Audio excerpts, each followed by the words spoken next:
What it do, YouTube? It's your boy Mike from NYC. It feels good to be, making videos again. So today I had an idea. I wanted to give all of my top 10 NBA players of all time a rapper comparison. So a while back I did my top 10 players of all time. I gave all my reasonings, and then the last video I posted, I did my analysis or my reaction on the list of the top 50 rappers of all time. And then I saw a lot of comparisons. I was looking at like the players and I was like, nah, these players match up really well to these NBA players, or these rappers compared to these NBA players really well. So I wanted to give my comparison. So the first one, right, is Michael Jordan. Michael Jordan is still my number one. I'm leaning now, because now I'm just starting to think Michael Jordan was the best basketball player ever. I'm starting to think he wasn't the greatest anymore. I think LeBron might have passed him in terms of him being the greatest player of all time. I think, Michael Jordan had a more potent career than LeBron, but regardless, I think Michael Jordan is the best player of all time. And so with him, I had Jay-Z. Very influential careers. I feel like Jay-Z put a lot of people on. Michael Jordan transcended the sport, so I think they did a lot for their industry, or, their thing that they did.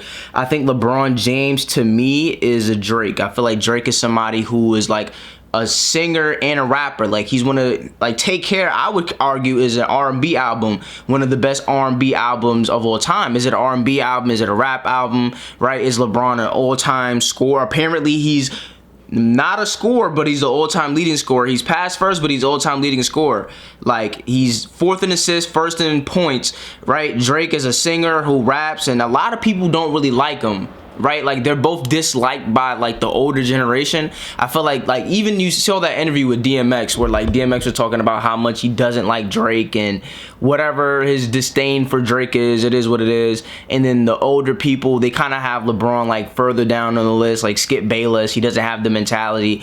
But at the end of the day, they put up numbers. They put up all-time great performances, all-time great albums. They're one of the greatest of all time. They're one of the best Swiss Army knives of all time. The most versatile 1 through 5. You want a singer, you want a drill rap, you want a UK, you want a point guard, you want a shooting guard, you want a center, you want a small forward who's done it for a long time, who has great longevity, who has great, duos, like, Rick Ross and Drake are one of the great duos. Drake and Future, right? You got D-Wade and LeBron and Kyrie. So they got a lot of comparisons in that sense. They've been doing it for a long time. Very childlike. I feel like I can go on with the comparisons of Drake and LeBron.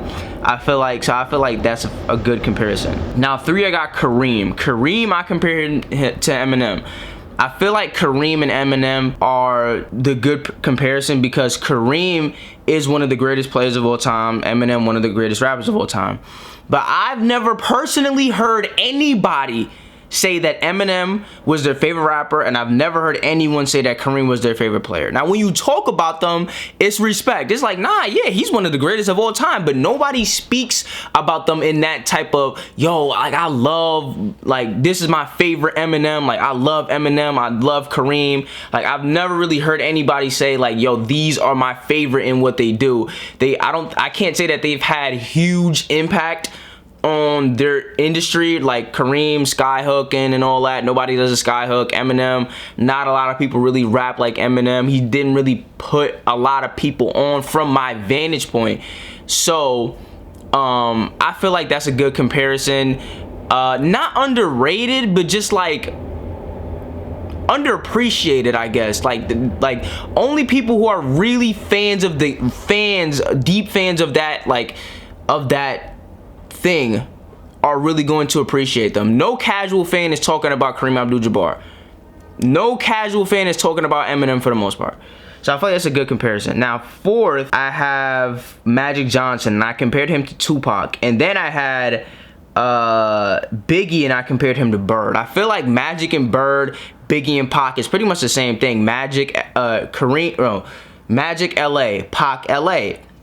Biggie Eastside, Bird Eastside. They feuded at the same time. Now I feel like Bird and Biggie are better at basketball / rapping. I feel like they're better at what they do, But I feel like a lot of people have Pac and Magic over them because of the impact that they had on their industry, their game, etc., etc. When you isolate Bird and Biggie based off of how good they were at basketball, all around game, like all around numbers, like their flow, rhythm, like all of those things, like the technical points of the game, they're definitely better than Pac and Magic. But Magic and Pac, the way people talk about them, they are one of the most appreciated people of all time. You know, I think a lot of people that aren't even rap fans just love Pac and how he moved and how he, you know, like just the fact that he was a gangster, and you know, they just love that type of gangster love type energy. And Magic Johnson, he was just a super marketable guy. You know, even if you didn't really care about basketball, you knew, like in the 80s, you knew Magic. So I feel like that was a pretty great comparison, where, you know, Biggie and Bird on the other hand were kind of more, you know, they wasn't really in the scenes as much, you know, but they were probably better at what they did. When you look at the head-to-head comparisons, you know, it was a great rivalry. It did great for the industry. And I feel like, yeah, I mean, you can't really go better with that comparison right there. 5, I have Kobe. I have Lil Wayne. I feel like Kobe and Lil Wayne are pretty, I like that comparison. I feel like they both have a lot of time in the game. Lil Wayne has so many albums, so much music. Kobe has so many games played, right? And when you talk about them, they're talked about in a certain type of respect. Like a lot of people have Wayne like top 2. A lot of people have Kobe top 2. Like when you talk about them, they're very highly respected, they're highly appreciated, they're highly valued. You know, not only are they seen as all-time greats, but people are like, yo, this is my favorite. Like, I loved Wayne growing up. Like, niggas is on that. Like, yeah, Jay-Z is old. I fuck with Jay-Z, but me personally, it was Wayne. Like, growing up, me personally, it was Kobe. Like, a lot of people have that energy towards these players. Like, they have that love, that nostalgia, that, you know, that impact on the game. Like, that, you know, a lot of people don't really have. Like Lil Wayne, you see how he put a lot of people on. Kobe put a lot of people on. So I feel like they're very similar in that way. Their longevity, their greatness, their skills. When you break down the individual skills, like when you really look deep into Lil Wayne's rapping career and his bars and his lines and his stuff like that, he got a lot of great lines.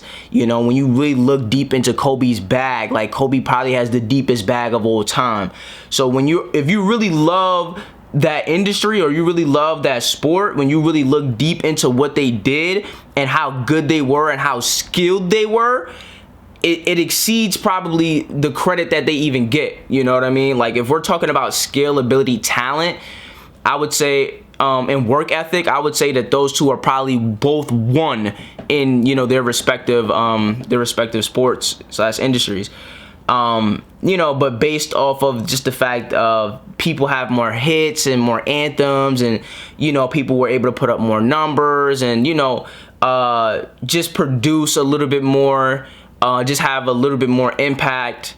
I think that it pushes them a little bit down, like around 5. But a lot of people love and respect Kobe and Wayne at a top 2 level in terms of the craft. Like their ability and skill set towards the craft, and their longevity and their respect and honor and favoritism is definitely top 2, maybe 1. 6, I have Shaq, and Shaq's comparison for me is Kanye. I feel like Shaq stacks up to Kanye because they both produced great music. They both produced at an extremely high level on, you know, whatever field that they were in. Now, in terms of longevity and how they aged, it didn't age as good as some of these other people, but they weren't necessarily the most skilled, right? When you look at Kanye as a rapper, right? Kanye as a rapper is not super skilled. I don't think Kanye as a rapper is a top 10 talent. I don't think Shaq as a when it comes to skills is a top 10 player, but their ability to produce in other ways because of their production, you know, because of Kanye's honesty and his production and his transparency and the way he his sampling and transcending you know, the rap game a little bit in terms of production and quality of production. Shaq and the way he was able to transcend the sport with his dominance and his ability to just be a physical imposition on the opponents. Like when you break down their game, like sure they're good. Like I'm not gonna say Shaq isn't skilled.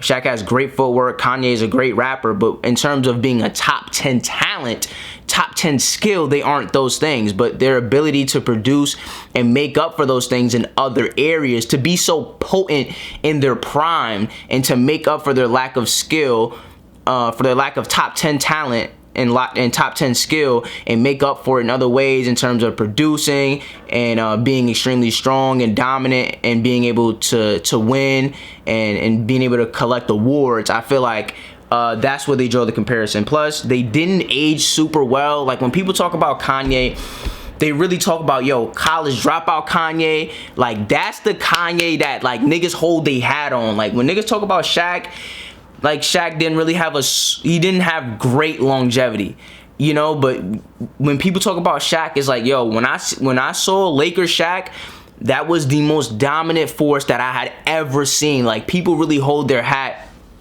on their primes and how impactful and dominant they were at their peaks, super strong peaks, and a lot of comparables there. Now number 7, I have Tim Duncan and I have J. Cole. I don't know if this is controversy or not. I mean, I guess maybe not. But I have J. Cole for Tim Duncan. I feel like they're both extremely out of the way. Like they're not, you know, I piss in the celebrity tea. Like they're both out the way. They both don't really advertise themselves. They're not really big market type of people, but they're extremely skilled. They're extremely fundamental. They're extremely great at what they're doing, at what they're able to do. When you look at Tim Duncan and his skill set, you know, as a post player, he had pretty much every move. He had the shimmy, he had the pump fake, he had the rip through. His footwork looked incredible. He made everything look the same. In terms of a rapper, in terms of versatility, there isn't much that J. Cole can't do. He could tell a story, he can do drill, he could do melodic, he could do anything that you want him to do. You put him on a record with anybody, you put him on a record with an R&B singer, you know, they're gonna make it work. You put him on a record with a drill rapper, you put him on any type of beat. Even J. Cole is really not known for having great quality production, but his ability to flow and tell stories in his voice, you know, makes up for that. You know, Tim Duncan isn't known for having great teammates around him. He's not known for having, like, you know, he doesn't have a top 75 player that he ever played with and won a championship with. So, you know, J. Cole has never, you know, J. Cole went platinum with no features. Like, winning a championship without a top 75 player, or 5 for that matter. I mean, Kawhi would be up there. So 4 championships without David Robinson. Okay, 3 championships without a top 75 player of all time is basically the equivalent of going platinum with no features. I mean, it's very similar. You know, didn't need a lot to be great. You know, their skill set and their their ability to be versatile. You know, Tim Duncan could guard a Shaq. He's guarded LeBron James. He's done everything that he needed to win, right? But when you talk about those players outside of their fields, right? If you're talking to a casual rap lover, most people aren't gonna talk about J. Cole. Most people are gonna talk about Drake and, you know, whatever, like Little whoever, you know, is popping at the moment. When you talk about Tim Duncan, you could argue Tim Duncan was the best player in the 2000s. You could argue from 2000 to 2010, Tim Duncan was the best player in the league. But nobody really talks about Tim Duncan. Tim Duncan is just as great, if not greater than Kobe. But you hear a lot of players coming up in the league now talking about, oh yeah, I love Kobe. Kobe was my guy. It's either Kobe or LeBron. Kobe or LeBron. Kobe or LeBron. Right? Kind of similar to a Kareem Abdul-Jabbar a little bit. Like, probably a little bit underappreciated. If you mention Tim Duncan, most people will say, yeah, Tim Duncan's top 10 player, but it's no love on it. Like, nobody really puts love on it. When you talk about rappers, a lot of people, you know, that are casuals will possibly put J. Cole in the top 10, but there's no love on it. There's no, like, nah, he's really one of the greatest rappers of all time. Even though he gives you all-time great production, I don't think he's valued for, you know, for what he does, because he makes it, I guess he makes it seem so easy.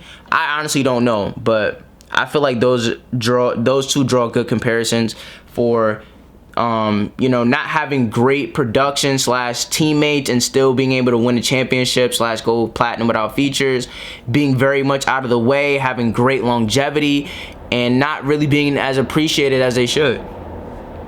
Okay, so I did Biggie already. Biggie was Bird, and then Curry I have K Dot.